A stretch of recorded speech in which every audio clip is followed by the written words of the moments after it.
नमस्कार सगळ्यांना, कसे आहेत, बरे आहेत का? तर नवीन दिवसाच्या नवीन व्हिडिओमध्ये सगळ्यांचं स्वागत करते. चॅनलला नवीन कोण असेल तर सबस्क्राईब करा. हवा सुटली भरपूर, आभाळ पण आले. 12 वाजल्यात वाटतंय का 12 वाजल्यासारखं. तर आता मी रानात चालले.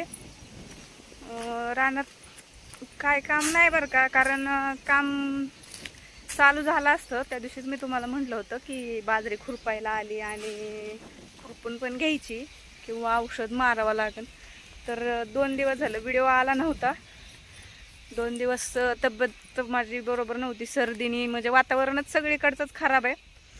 माझ्या घरातले सगळेच मेंबर आजारीच होते, मोठे छोटे, आबीपासून म्हणजे लहान मुलांपासून मोठ्यांपर्यंत सगळ्यांना सर्दी ताप थंडी चालूच होती. तर सगळ्यांना दवाखान्यात जावं लागलं, गोळ्या घ्याव्या लागल्यात. तर वातावरणातच फरक पडलेला आहे दिसतोय, म्हणजे वातावरणच खराब आहे, आजारीत पडायला लागलेत सगळे. तर बाजरी म्हटलं होतं मी थोडीशी, तेव्हा दिसत नव्हती बरं का. व्हिडिओमध्ये मी परवा 2-4 दिवसापूर्वी जो व्हिडिओ टाकला होता ना, तर त्याच्यात बाजरी अशी ओळखायला येत नव्हती की ही बाजरी आहे म्हणून. तर आत्ता जराशी थोडीशी मोठी झाली बाजरी, आता कळती त्याच्यात. म्हणजे हे दिसते का, ही हिरवं हिरवं राणे का, हे अलीकडची ही आहे ती मका आहे, छोटी छोटी आली मका पेरलेली आहे. आणि ही जास्त हिरवी आहे ती बाजरी, आता ओळखायला यायला लागली बाजरी म्हणून. हे बघा, आणि ह्याच्यात एवढं गवत आहे. तर खुरपायला चालू करायचं होतं, एवढ्या 2 दिवसात मनात होती सगळे घरातली की चला खुरपायला जाऊ, खुरपायला जाऊ. तर खुरपाय चालू कराय गावाला गेल्यात सासूबाई, दीर म्हणजे छोटे दीर माझे. तर काय आता मी आणि माझी मधवी जाऊ, तर ती पण प्रेग्नंट असल्यामुळे तिला तर काय खुरपता येणार नाही. आणि एवढी बाजरी आम्ही दोघी कधी खुरपून काढणार आहे.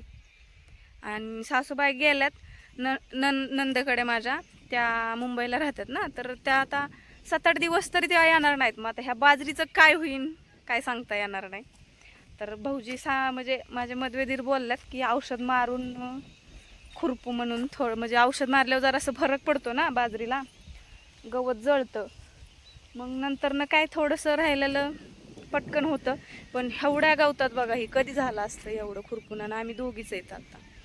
तर काय सांगता येत नाही बरं का बाजरी खुरपून होती का नाही. पण चला तुम्हाला दाखवते आज मी किती, म्हणजे कुठून कुठपर्यंत बाजरी आहे. त्या दिवशी पण मी असंच दाखवलं होतं, तिकडल्या टोकाला उभं राहिले आणि असंच दाखवलं की इथून इथपर्यंत बाजरी आहे म्हणून. तर आज जाते त्या शेवटच्या टोकापर्यंत, जिथपर्यंत बाजरी आहे तिथपर्यंत. तर अख्ख्या बाजरीत भरपूर गवत आहे, लय गवत आहे.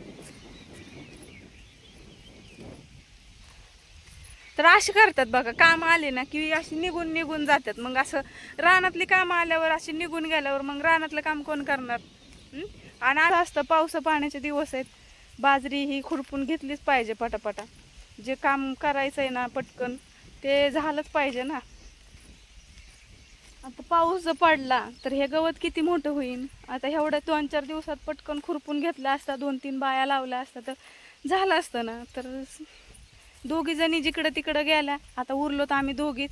आणि जी माझी मावळण सासू आहे तर त्यासारखं म्हणतात माझं हे दुखतंय ते दुखतंय, आजारी असतात, त्याच्यामुळे त्यांना काही चल म्हणायला येत नाही. बघा इकडं पण ही मला वाटतं इकडं पण मकाच आहे पूर्ण पट्टी. तर ह्या टोकापर्यंत बाजरी आहे बघा. हा ठिबकचा पाईप आहे, काढून ठेवलाय साईडला. तर ह्याच पट्टीमध्ये टाकलेला होता. आणि तिकडे थोडेसे दिसतंय बघा काळ बंडल ठेवलेत ठिबकचे, ह्या पाईपांचे. तर 2 दिवस झालं व्हिडिओ आला नव्हता. कमेंट करून सांगा आमची बाजरी कशी आहे, गवत कसं आहे. तर औषध मारताना मी व्हिडिओ टाकणारच आहे.